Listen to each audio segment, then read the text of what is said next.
Hello, my dear students. Today I am going to discuss parallelogram law of vector addition.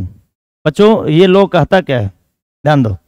देखो, इस law को समझना है, इस लॉ के एक एक पॉइंट्स को हमको बारीकी से देखना है ना। अगर आप एक एक चीज़ को देखोगे तो आपको ये लॉ बेहतर तरीके से समझ में आ जाएगा, है कि नहीं? ध्यान दो। देखो, इसमें कहता क्या है ना भाई, देखो हमारे पास क्या है भाई, दो वेक्टर है ना। देखो, दो वेक्टर ले लिए हम लोग। एक वेक्टर का नाम आपका ए है, दूसरा का नाम क्या है, बी है ना।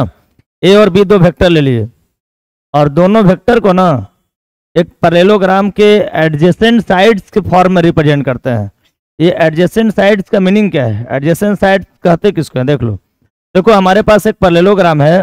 देखो, सबसे पहले हम करते क्या है, देख लो, ये आपका OM हो गया, आपका ए वेक्टर, इसको ए नाम दिए। और देख लो, OP जो है ना सेकेंड वेक्टर है, इसको बी नाम दिए, है कि नहीं? और OM और OP जो है ना आपके पैरेललोग्राम का समांतर चतुर्भुज का एडजेसेंट साइड्स है।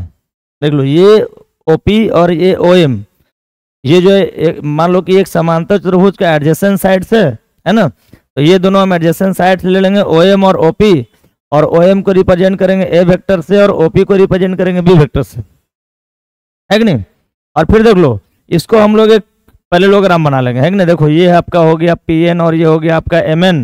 देखो, OP जो है ना MN के पैरेलल और PN किसके पैरेलल है? OM के पैरेलल, है कि नहीं? और देखो, ध्यान दो, तो यहाँ से एक पैरेललोग्राम बन गया भाई, और पैरेललोग्राम का नाम क्या है? OMNP, है ना। अब देख लो, यहाँ पर हम लोग NT जो है ना परपेंडिकुलर ड्रॉ कर दिए। NT जो है परपेंडिकुलर है कि नहीं? देख लो, ध्यान दो भाई, ए वेक्टर और बी के बीच का एंगल कितना है? थीटा है।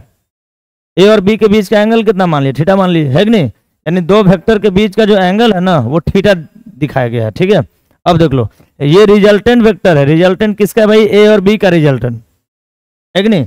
ये ए और बी का रिजल्टेंट है, तो रिजल्टेंट जो है ना OM के साथ कितना एंगल बना रहा है? अल्फा एंगल बना रहा है कि नहीं? रिजल्टेंट एक्स एक्सिस के साथ, हॉरिजॉन्टल एक्सिस के साथ कितना एंगल बना रहा है? अल्फा एंगल बना रहा है कि नहीं? देख लो।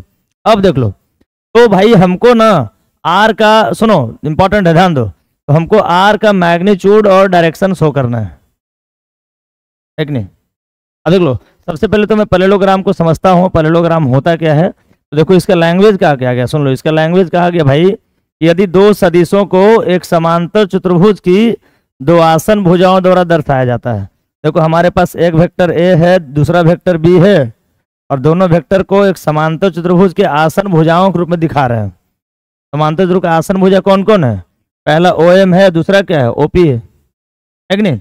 और यहाँ से देखो एक समांतर चतुर्भुज बना दिए हम लोग, ठीक है। अब क्या करा, तो परिणामी यानी आर, परिणामी कौन है? यहाँ पे आर है। दो सदिशों के कटान बिंदु से गुजरने वाले समांतर चतुर्भुज के विकर्ण द्वारा दिया जाता है। तो जो आर है ना भाई, आर कैसे निकालते हैं?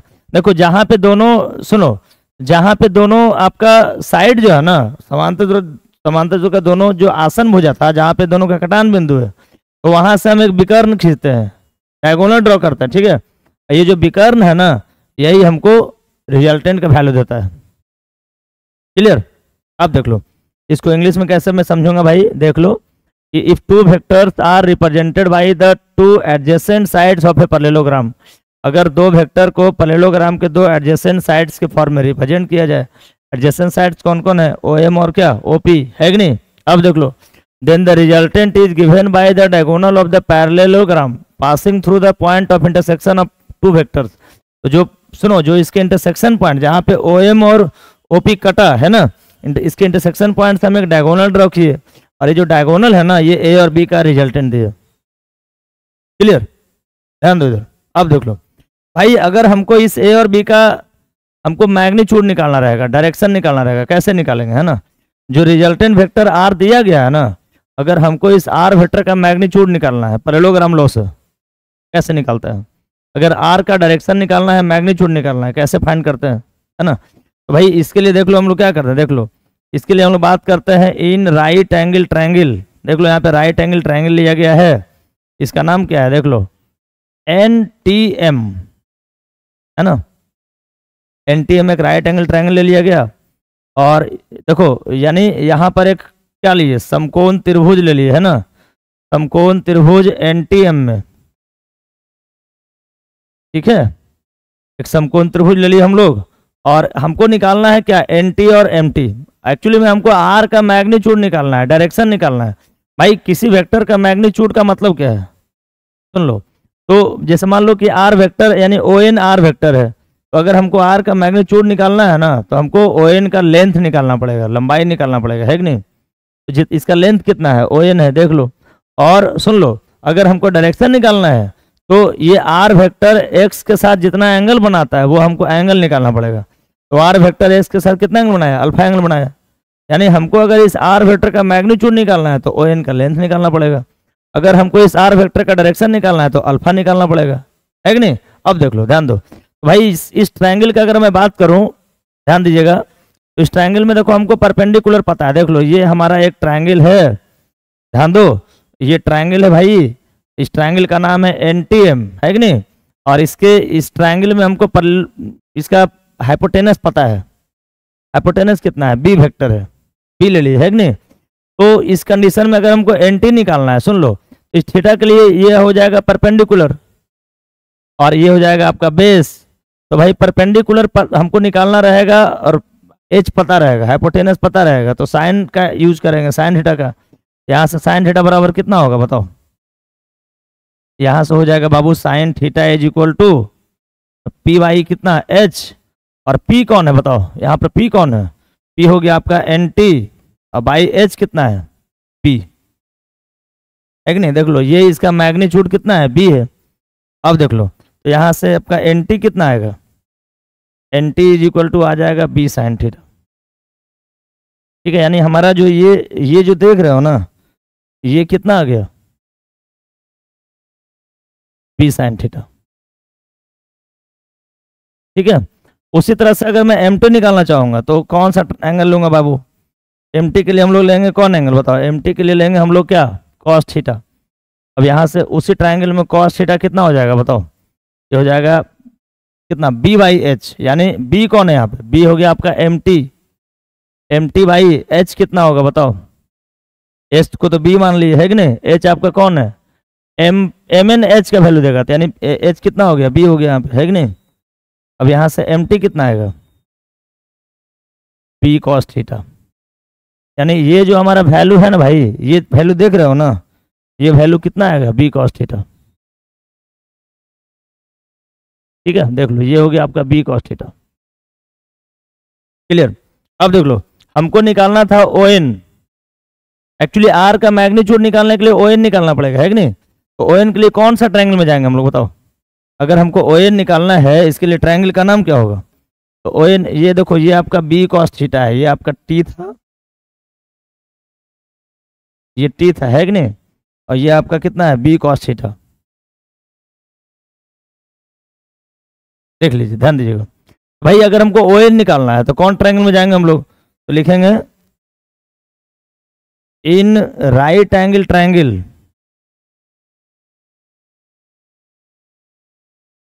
देख लो ट्रायंगल का नाम क्या है, O N T, O T N, है कि नहीं, O T N. O T N में अगर हमको ओ एन निकालना है तो कैसे निकालेंगे बताओ, ओ एन कितना हो जाएगा, देख लो, ये हो गया हाइपोटेनस, ये हो जाएगा परपेंडिकुलर, और ये क्या, बेस हो जाएगा। तो ओ टी एन में कितना हो जाएगा, ओ एन का स्क्वायर इज इक्वल टू कितना, ओ एन का square is equal to H का स्क्वायर इज इक्वल टू क्या होता है, P A square plus B A square. देखो, ये हो गया इस पूरे ट्रायंगल के लिए आपका एच हो गया ओ एन, और एन टी क्या हो गया, परपेंडिकुलर, और ओ टी क्या हो गया, बेस। ये कितना हो जाएगा, देख लो, एन टी का स्क्वायर प्लस ओ टी का स्क्वायर, देख लो, ओ टी का स्क्वायर हो जाएगा, है कि नहीं। एन टी का स्क्वायर कितना हो जाएगा, एन टी का स्क्वायर प्लस कितना, ओ टी का स्क्वायर, है कि नहीं। अब देख लो, अगर मैं यहाँ से ओ एन निकालूंगा भाई, तो ओ एन कितना हो जाएगा बताओ, ओ एन हो जाएगा रूट अंडर एन टी का स्क्वायर। बताओ एन टी का वैल्यू कितना आ गया था, एन टी तो मैंने निकाल लिया था, देख लो एन टी कितना आया था, बी साइन थीटा। यहाँ पर क्या लिखेंगे, बी साइन थीटा का स्क्वायर, है कि नहीं। ये कितना हो जाएगा, बी साइन थीटा का स्क्वायर, अब प्लस ओ टी कितना होगा बताओ, ओ टी कितना आएगा, देख लो ओ टी कितना आएगा, ओ टी आ जाएगा आपका कितना, O M plus M T. ये कितना हो जाएगा, O M plus M T, O M plus M T का स्क्वायर, और यहाँ से देख लो ओ एन कितना है, आर है कि नहीं, ओ एन का मैग्नीट्यूड कितना होगा, आर होगा, ओ एन आर के बराबर है। हमको अगर मैग्नीट्यूड निकालना है तो आर निकालना पड़ेगा, है कि नहीं। तो R is equal to root under कितना हो जाएगा, ये हो जाएगा आपका B square sine square theta, अब प्लस कितना, ओ एम कितना था भाई, देख लो फिगर में, अगर ओ एम का बात करूँ तो ओ एम क्या था, ए था, और एम टी क्या था, बी कॉस थीटा था, है कि नहीं। तो यहाँ से कितना हो जाएगा, देख लो ये हो जाएगा आपका ए प्लस बी कॉस थीटा का होल स्क्वायर। क्लियर, देख लो भाई, यहाँ से अगर मैं इसे सोल्व करता हूँ बाबू, तो बताओ आर का वैल्यू कितना आ जाएगा, रूट अंडर, और देख लो इसका अगर स्क्वायर करूँगा तो कितना हो जाएगा, B square sine square theta, और प्लस इसका स्क्वायर कितना हो जाएगा, A square plus B square cos square theta, और प्लस कितना, अब प्लस 2ab कॉस थीटा, है कि नहीं, कितना हो जाएगा 2ab कॉस थीटा, है कि नहीं। और यहाँ से r बराबर कितना आ जाएगा बताओ, ये r इज इक्वल टू हो जाएगा रूट अंडर, अब यहाँ से हम लोग करना क्या है, देख लो बी स्क्वायर कॉमन ले लेंगे, कितना हो जाएगा sign square theta plus cos square theta, और प्लस कितना ए स्क्वायर, अब प्लस कितना बचेगा बताओ, प्लस हो जाएगा 2ab कॉस थीटा। और भाई सबको पता होगा, है कि नहीं, देखो हमको r निकालना है, तो r इज इक्वल टू कितना हो जाएगा रूट अंडर, देख लो ये, देखो ये ए स्क्वायर है, ठीक है, ए स्क्वायर प्लस बी स्क्वायर, देख लो ये आपका इसका वैल्यू कितना 1 हो जाएगा, ये टोटल का वैल्यू कितना होता है 1 होता है कि नहीं। और यहाँ से हो जाएगा कितना 2ab कॉस थीटा। क्लियर, तो भाई ये रिजल्टेंट का मैग्नीट्यूड आ गया है ना, ठीक है, this is the magnitude of resultant of two vector, है ना, यही दो सदिशों ए और बी के बीच का परिणामी मान है। अगर दो वेक्टर दिया रहेगा, ठीक है, तो दो वेक्टर के बीच का अगर परिणामी मान निकालना रहेगा, रिजल्टेंट वैल्यू निकालना रहेगा, तो यही हमारा फॉर्मूला हो जाएगा R is equal to root under A square plus B square plus 2ab cos theta, है कि नहीं, ध्यान दो। अब अगर हमको इसका डायरेक्शन निकालना रहेगा, सुन लो, डायरेक्शन ऑफ आर वेक्टर, ध्यान दीजिएगा, अगर हमको इसका डायरेक्शन निकालना है बाबू, कैसे निकालेंगे बताओ, डायरेक्शन ऑफ आर वेक्टर, यानी हम अगर हमको आर का दिशा निकालना रहेगा तब कैसे निकालेंगे, देख लो, तो आर का डायरेक्शन निकालने के लिए हमको जाना पड़ेगा फिर से उसी ट्रायंगल में, है कि नहीं, लिखेंगे इन राइट एंगल ट्रायंगल, बताइए इस राइट एंगल ट्रायंगल का नाम क्या था, देख लो, इन राइट एंगल ट्रायंगल, इसका नाम देख लो एक बार भाई, ओ टी एन, नाम क्या था इसका, ओ टी एन, है कि नहीं। तो ओ टी एन में अगर हमको डायरेक्शन निकालना है, तो हम बताया था कि आपको अगर डायरेक्शन निकालना रहता है हमको, तो जो रिजल्टेंट हमारा होता है ना, उसका एक्स के साथ एंगल निकालते हैं, है कि नहीं। अब बताओ रिजल्टेंट जो है हमारा आर वेक्टर एक्स के साथ कितना एंगल बनाया, अल्फा एंगल बनाया, भाई हमको अल्फा निकालना पड़ेगा, है कि नहीं। अब देखो अल्फा अगर निकालना है मुझे, तो बताइए अल्फा के लिए हमको क्या क्या चीज पता है भाई, बताओ। अल्फा के लिए हमको देखो बी पता है, एन टी पता है, और आपका ओ टी पता है कि नहीं। तो अगर हमको अल्फा निकालना है, देखो बेस पता है, और सॉरी परपेंडिकुलर पता है, बेस पता है, तो परपेंडिकुलर और बेस के कंडीशन में हम लोग tan का फॉर्मूला लगाएंगे, है कि नहीं। तो अगर यहाँ पे हम बात करते हैं ट्रायंगल ओ टी एन में, है ना, तो ओ टी एन में अगर हमको अल्फा फाइंड करना है, तो tan alpha is equal to हो जाएगा N T by O T, देख लो यहाँ से लिख रहे हैं, देखो यहाँ से कितना हो जाएगा बताओ, tan alpha is equal to कितना हो जाएगा, in right angle triangle O T N triangle का बात कर रहे हैं। यहाँ से अगर tan अल्फा निकालेंगे भाई ओ टी एन में, देख लो, देखो इसी तरह का तो हमारे पास फिगर था, देख लो,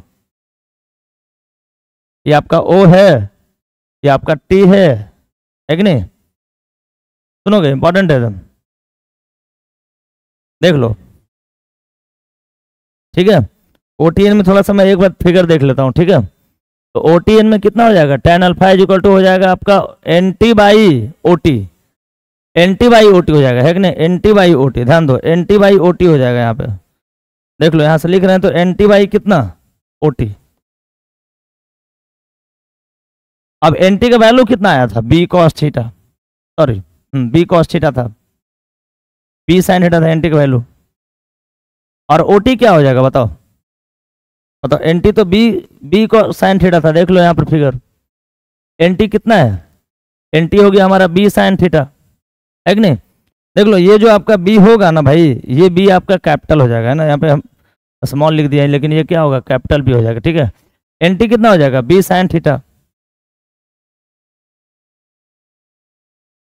देखो यहाँ पे सही लिखा हुआ था, ठीक है, तो एन टी हो जाएगा बी साइन थीटा, है कि नहीं।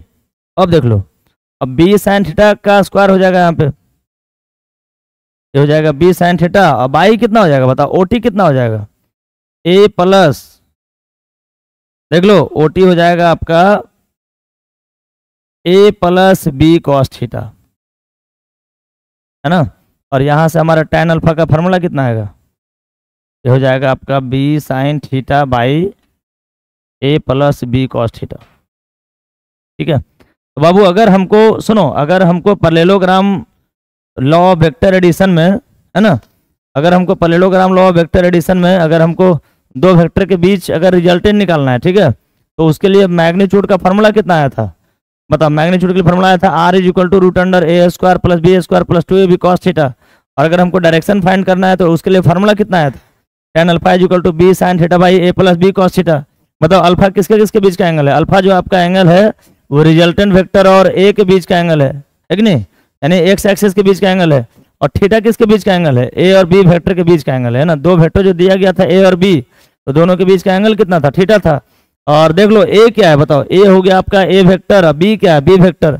एक्चुअली यहाँ पे दो वेक्टर होता है और दोनों वेक्टर को हम लोग एडजेसेंट साइड्स के पैरेललोग्राम के एडजेसेंट साइड्स के फॉर्म में रिप्रेजेंट करते हैं और उसके इंटरसेक्शन पॉइंट से एक डायगोनल ड्रॉ करते हैं। वो डायगोनल का जो रिजल्टेंट है उसी का मैग्नीट्यूड हो गया आपका root under A square plus B square plus 2ab cos theta.